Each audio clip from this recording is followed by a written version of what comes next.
చాలా బాగుంది, చాలా బాగుంది. మనం ఎంత ఎక్స్పెక్ట్ పెట్టుకుంటామో ఈ సినిమా కూడా అంటే అనుకున్నాం కానీ జర యావరేజ్ సినిమా ఏమంత హిట్ అని చెప్పి ఫట్ అని చెప్పలేము. ఓకే అని చూడొచ్చు, వన్ టైం చూసుకోవచ్చు. హీరో గారి యాక్టింగ్ మాత్రం చాలా బాగుంది. ఇద్దరు హీరోయిన్లు మాత్రం ఇరగదీసేసారు, ఎక్కడో తగ్గలేరు. ఈ సినిమా కొద్ది పెద్ద బ్లాక్ బస్టర్ అని చెప్పొచ్చు. అంటే స్లో సినిమా, యావరేజ్, అంటే హిట్ అని చెప్పలేం, ఫట్ అని చెప్పలేం, యావరేజ్ సినిమా.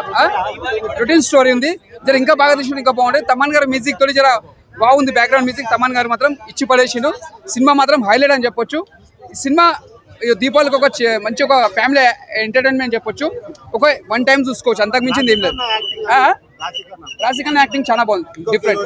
ఇద్దరు యాక్టింగ్ బాగా చేసారు. ఈ సినిమా మాత్రం బంపర్ ఆఫర్ అని చెప్పి సూపర్. లవ్ స్టోరీ ఉంటుంది, ఇద్దరు కోసం ఉంటుంది సినిమా. లవ్ స్టోరీ ఉంది, ఇక ఇద్దరు కోసం ఉంది సినిమా, అంతే, ఇంకేం లేదు.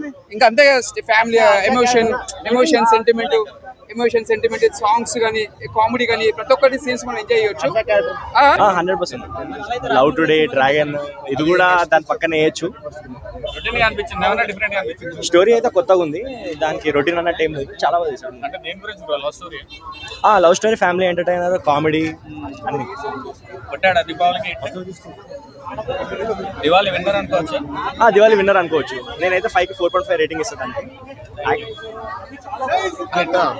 డైరెక్టర్ గారి కోసం చెప్పుకుంటే తెలుసు కదా, హీరోయిన్ డైరెక్టర్ కోసం చెప్పుకుంటే చిన్న సినిమా అయినా 10 మంది 15 మందిని ఆర్టిస్టులు పెట్టి చేసేస్తారు. ఈ సినిమాలో కేవలం 5-6 పెట్టి ఆర్టిస్టులు ఒక స్టోరీ నడిపించుడు, దీన్ని మనం చెప్పుకోవచ్చు.